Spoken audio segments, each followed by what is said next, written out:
So my dear student, इस वाली video में हम क्वेश्चन नंबर 9 सॉल्व करेंगे, ठीक है। और उसके बाद के कुछ एक्स्ट्रा क्वेश्चन आंसर भी होंगे जो मैं आप लोगों के लिए बहुत टाइम से नहीं लेके आया था, बट मैं एक्स्ट्रा क्वेश्चन आंसर भी लेके आया हूँ और उनको भी हम लोग देंगे और आप लोग उन्हें सॉल्व करेंगे, ठीक है। तो ज़्यादा देर नहीं करते, स्टार्ट करते हैं। कॉसेक ए को देखिए, इसमें लिखा गया है कि हर एक को अलग अलग सिंप्लीफाई करना है, LHS को अलग और RHS को अलग। तो मैं LHS को ही लेता हूँ पहले, ठीक है। तो कॉसेक ए की जगह 1/sin ए आ सकता है ना, माइनस साइन ए आ सकता है, इसे हम अपॉन में 1 भी लिख सकते हैं यहाँ पर। और सेक ए की जगह 1/cos ए आ सकता है, क्योंकि सेक और कॉस एक दूसरे के अपोजिट होते हैं ना, और माइनस कॉस ए अपॉन 1 ही ऐसा हम लिख सकते हैं। फिर उसके बाद हम क्या करेंगे, उसके बाद हम यहाँ पर एलसीएम लेंगे, तो ये हो जाएगा साइन ए का डायरेक्ट यहाँ मल्टीप्लाई करेंगे, तो 1 माइनस साइन स्क्वायर ए अपॉन साइन ए, और यहाँ पर क्या हो जाएगा, ऐसे ही हो जाएगा 1 माइनस कॉस स्क्वायर ए अपॉन कॉस। जिसको समझ में नहीं आता मैं फिर एक बार बता रहा हूँ कि हमने यहाँ पर क्या किया, 1/sin ए का डायरेक्ट मल्टीप्लाई किया, साइन ए इंटू साइन ए, साइन स्क्वायर ए हो गया, फिर 1 माइनस साइन स्क्वायर ए लिख दिया, ठीक है। वैसे यहाँ पर क्या, cos A into cos A, cos square ए, तो 1 माइनस कॉस स्क्वायर ए, 1 तो यहीं पर था ना, तो ये 1 माइनस कॉस स्क्वायर हो गया, इतना हो गया, ठीक है। अब हम फिर आगे लिखते हैं, तो फिर आगे सॉल्व करने पर हमें क्या पता चलता है कि यहाँ पर से ना हम लोग ऐसा लिख सकते हैं, देखिए साइन 1 माइनस साइन स्क्वायर को कॉस स्क्वायर लिख सकते हैं। ये कैसे लिख दिया, ये मैंने आइडेंटिटी नंबर 1 से लिख दिया, ठीक है। और ये हुआ sine square upon cos A. अब अगर देखेंगे तो यहाँ पर एक कॉस ए से ये स्क्वायर का कट गया, ये स्क्वायर ए कट गया, तो हमारा आ कितना गया, फाइनली हमारा आंसर आ गया sign A into cos A, sign A into cos A, ये मेरा क्या आ गया, आंसर आ गया अभी तक LHS को सॉल्व करके, ठीक है। अब मैं देखूंगा कि मेरा RHS को सॉल्व करके कितना आ रहा है, और RHS है मेरी 1/tan A plus cot A. तो अगर हम इसे देखते हैं तो ये कितना हो जाएगा, 1/tan ए को लिख सकते हैं sign A upon cos A, और कॉट ए को हम क्या लिख सकते हैं, कॉस ए अपॉन साइन ए, ठीक है ना। ये हम चीज़ लिख सकते हैं। तो यहाँ पर क्या हो जाएगा डियर, ये 1/, नीचे एलसीएम कॉस ए साइन ए आएगा, और हम क्या करेंगे फिर मल्टीप्लाई, कॉस ए का जब हम इसके साथ मल्टीप्लाई करेंगे ना, कॉस ए डिवाइड करेंगे ना, सॉरी, तो मतलब इसका यहाँ मल्टीप्लाई, इसका यहाँ मल्टीप्लाई हो जाएगा, बटरफ्लाई स्ट्रक्चर टाइप में बन रहा है, ठीक है। तो वही हम लिख देंगे, यहाँ पर हो जाएगा साइन स्क्वायर ए प्लस कॉस स्क्वायर ए, और इन दोनों का एलसीएम नीचे यहाँ पर आ जाएगा, नीचे आ जाएगा sign A into cos A. अब आपको इतनी बात पता होनी चाहिए कि साइन स्क्वायर ए प्लस कॉस स्क्वायर ए 1 होता है, तो डियर ये क्या हो जाएगा 1/1, और ये इसको मैं उल्टा करके लिख दे रहा हूँ, ऊपर पे लिख देता हूँ साइन ए कॉस ए, नीचे पे लिख देता हूँ साइन स्क्वायर ए प्लस कॉस स्क्वायर ए। अब हमें पता है ये तो 1 होता है कंप्लीट, तो मतलब ये तो कंप्लीट 1 होता है ना, तो इसको मिटा देता हूँ, इसकी जगह पे लिख देता हूँ 1। तो ये अगर देखेंगे तो क्या है हमारा फाइनली आंसर कितना है हमारा, sign A into cos A, sign A into cos A. देखो LHS को सॉल्व करके भी इतना आया, RHS को सॉल्व करके भी इतना आया, यही हमारा आंसर हो जाएगा। देखिए इसमें LHS को यहाँ पर सॉल्व कर रखा है, तो LHS को जब देखेंगे तो हमने LHS को सॉल्व किया है 1/sin A minus sign A, 1/cos A minus cos A, फिर मैंने साइन ए का मल्टीप्लाई साइन ए के साथ कर दिया, 1 minus sine square A upon sine A, cos A का मल्टीप्लाई कॉस ए के साथ कर दिया, 1 minus cos square A upon cos A, 1 minus sine square ए होता है कॉस स्क्वायर ए, ये sine square A, sign A cos A से sign A cos A cut गया, साइन ए कॉस ए बच गया। RHS को जैसे सॉल्व किया तो sign A upon cos A, वही फॉर्मूला लगाया, फिर एलसीएम लिया, तो ये भी चीज़ कट गई, साइन ए कॉस ए आ गया। तो इस तरह से दोनों के दोनों क्या है, इक्वल आ गए, ठीक है। अब हम देखते हैं इसके कुछ, तो बच्चों ये रहे एक्स्ट्रा क्वेश्चन आंसर, ठीक है। तो इन्हें हम करते हैं थोड़ा। 7 sine square theta plus 3 cos square theta equals to 4, find the value of tan theta. हमसे टेन थीटा की वैल्यू पूछी है।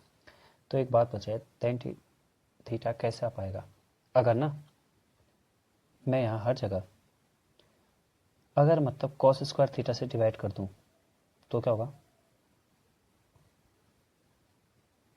ये आप लोग को अभी तुरंत नहीं आएंगे, बट तरीके धीरे धीरे करके समझ में आएंगे जब आप इसके एक्स्ट्रा क्वेश्चन आंसर और लगाएंगे।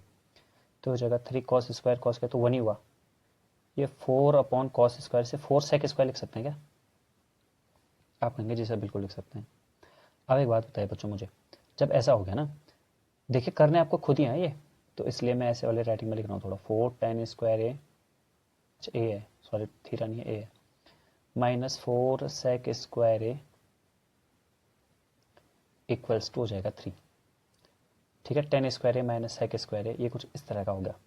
अब एक काम करते हैं ना, यहाँ पर 7 tan स्क्वायर ए को थोड़ा सा मैं अलग तरीके से लिखता हूँ। देखो इसे मैं लिखता हूँ 4 tan square A minus 4 sec square ए, और यहाँ पर क्या लिखता हूँ, ये 7 है तो 3 tan स्क्वायर ए अलग लिख लेता हूँ। क्यों? क्योंकि मुझे कॉमन निकालना है ना इसमें से, और इक्वल्स टू 3 तो चला जा रहा है, माइनस का 3 है ना, हाँ माइनस का 3 है। तो यहाँ पर क्या हो गया, यहाँ पर 3 tan स्क्वायर ए तो ठीक रहा, बट यहाँ पर से 4 कॉमन आ रहा है, tan square theta A minus sec square A ये हुआ, तो इसकी वैल्यू तो अपने आप ही 1 होगी, तो 4 हो गया, इस पूरे की वैल्यू 1 होगी ना। और ये क्या हुआ, 3 tan square A equals to minus का 3। इस sec square A minus tan square equals to 1 होता है, tan square A minus sec square equals to 1 होता है, ये आप लोग खुद देख लेना, ठीक है। फिर क्या करेंगे बच्चों, इसके बाद आप लोग को खुद ही करना है। देखिए यहाँ तक भी मैं नहीं कह रहा हूँ, क्योंकि tan square A minus sec square A plus का 1 होता है, माइनस का 1 होता है, ये आप लोग खुद देख लीजिए। फिर उसके बाद हम क्या करेंगे, tan स्क्वायर ये हो गया, इसको वहाँ भेजेंगे तो कुछ ना कुछ हो जाएगा हमारा, ठीक है। तो आप लोग सॉल्व कीजिएगा। नेक्स्ट वैल्यू बतानी इतनी की, तो वैल्यू बतानी बहुत सिंपल है, कॉट है कॉस है, तो कॉट को क्या मैं 10 भी लिख सकता हूँ, आप कहेंगे जी सर बिल्कुल। कॉस को क्या मैं सेक भी लिख सकता हूँ, आप कहेंगे जी। तो मैं क्या करूँगा, 5 को अगर कॉमन लेता हूँ तो tan square A minus sec square यानी कि 5 आंसर। नेक्स्ट, अगर इसको मुझे प्रूफ करना है, वैसे आप ही लोगों को करना है प्रूफ, बट फिर भी बताता हूँ, 1/tan स्क्वायर ए को क्या लिख सकते हैं, साइन स्क्वायर ए अपॉन में कॉस स्क्वायर ए, और इसे क्या लिख सकते हैं, 1 + 1 कॉस स्क्वायर ए अपॉन साइन स्क्वायर ए। तो हम यहाँ पर क्या कर सकते हैं, ये तो जो है कंप्लीटली चेंज हो गया, आप ये तो ऐसा बन जाएगा ना, 1 + कॉस स्क्वायर ए अपॉन साइन स्क्वायर ए, और यहाँ पर हो जाएगा 1 + sine square A upon cos square A, ये होगा। अब इसके बाद क्या होगा,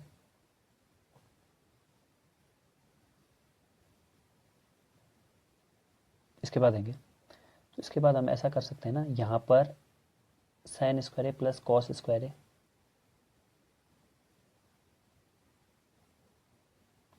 अपॉन साइन स्क्वायर ए, और यहाँ पर क्या लिख सकते हैं, साइन स्क्वायर ए प्लस कॉस स्क्वायर ए, साइन स्क्वायर ए प्लस कॉस स्क्वायर ए अपॉन में कॉस स्क्वायर ए। तो 1 1 हो गया, पूरा ही खत्म हो गया ऊपर वाला तो, बट हमारे पास बच गया, हमारे पास बच गया 1 साइन स्क्वायर ए इंटू 1 कॉस स्क्वायर ए। ठीक है, क्वेश्चन थोड़ा लेंथी है, बट आप समझने की कोशिश कीजिएगा, ठीक है। तो बच्चों ये कितना हो गया हमारा, ये हमारा हो गया, ऊपर को अगर जाएंगे तो ये जो कॉस स्क्वायर ए इंटू कॉट स्क्वायर ए। हमने प्रूफ क्या करना था, अच्छा कॉस की पावर 4 है, ये हमने प्रूफ करना ना, तो ये तो हमारा आ गया। अब ऊपर पे भी यही लिखा है, साइन स्क्वायर ए प्लस कॉस स्क्वायर ए। तो फिर इसके बाद क्या होगा, हाँ इसके बाद ये ट्विस्ट है, तो इसके बाद हम लोग क्या करेंगे, इसके बाद हम लोग कॉस स्क्वायर ए से डिवाइड कर देंगे और मल्टीप्लाई भी कर देंगे, ठीक है।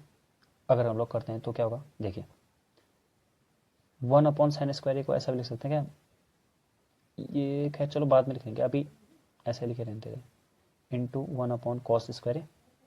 मैंने बोला कि इस पूरे को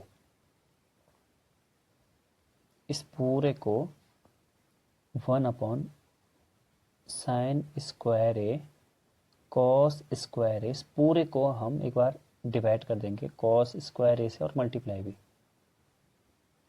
तो सर इससे क्या होगा, हमें क्या फ़ायदा है, देखिए फ़ायदा होगा पक्का, क्योंकि हमें नीचे चाहिए ना, और हमें जैसा चाहिए होता है हम तो उसके हिसाब से काम करते हैं। साइन स्क्वायर ए को क्या 1 - कॉस स्क्वायर ए लिख सकते हैं, देखिए सब कॉस के टर्म्स में आ गया आप, ठीक है, और कॉस स्क्वायर ए तो पहले आया।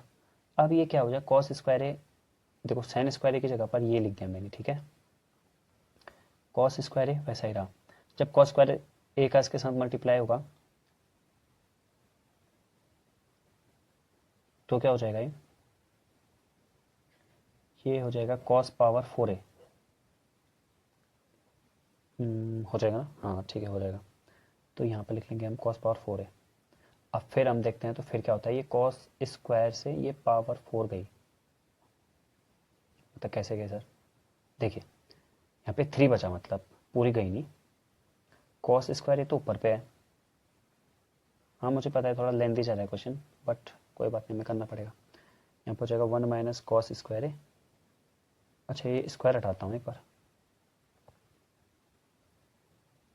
और यहाँ पर जो है कॉस पावर कितना हो जाएगा, ये 2 है ये 4 है, तो ये 2 बच जाएगा, कॉस स्क्वायर ये बच जाएगा नीचे, और ऊपर पे यहाँ पर कुछ नहीं रहा। तो ये हो जाएगा, तो अब हम इसे फिर सॉल्व करेंगे बच्चों, देखिए ये हो जाएगा हमारा कॉस ए अपॉन, ये हो जाएगा हमारा cos square A minus cos power 4 ए, ये हमारा आ गया। तो उसके बाद हमें और क्या प्रूफ करना है, हमें प्रूफ करना है क्या, cos square A minus cos power 4 है। अच्छा 2 से 4 जो कैंसिल होगा, ये कॉस है यहाँ पर से, सॉरी सॉरी सॉरी सॉरी, ये मुझसे गलती होगी थोड़ा सा, ये कॉस है तो पूरा ही चले जाएगा ना, समझ पा रहे हैं आप लोग, कॉस है तो पूरा ही चले जाएगा, यहाँ पर तो बचेगा केवल 1,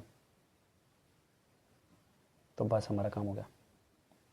ये कॉस है अपॉन कॉस स्क्वायर है माइनस कॉस पावर 4 है, ये ऊपर पे कॉस है नहीं बचेगा, ये क्या बचेगा केवल 1, और ये आ गया हमारा RHS। नेक्स्ट क्वेश्चन ये है, इसे हमें प्रूफ करना है, तो इसे भी आप लोग खुद ही प्रूफ करना, बट सेके की जगह पर क्या लिखना, 1 अपॉन कॉस लिख सकते हैं, हाँ 1 अपॉन कॉस लिख सकते हैं, -1 1 अपॉन कॉस प्लस 1, तो ऐसे करके कुछ ना कुछ आ ही जाएगा यहाँ पर, ठीक है, करने की कोशिश करना। नेक्स्ट क्वेश्चन ये है, तो ये tan स्क्वायर है, तो कैसे करें tan स्क्वायर, tan स्क्वायर कैसे करें, तो मुझे वही लग रहा है सब जगह कॉस स्क्वायर कर, ये मेरे ख्याल से पहले वाला क्वेश्चन था ना, रिपीट हो गया, ठीक है रिपीटेड क्वेश्चन है, इसको आप देख के फिर कर लीजिएगा। तो शो करना है लेकिन इसमें, हाँ इसमें प्रूफ करना है, तो हम प्रूफ भी कर देंगे, क्योंकि 1/√3 इसकी वैल्यू आएगी करके, स्क्वायर है तो रूट लग जाएगा, ठीक है, तो इस तरह से हमें कर पाएंगे। तो ये हो गया, फिर आपके कुछ एक्स्ट्रा क्वेश्चन भी, तो इनको आप ज़रूर से सॉल्व करने की कोशिश कीजिएगा, ठीक है। मिलते हैं आपको नेक्स्ट वीडियो में, तब तक के लिए थैंक यू।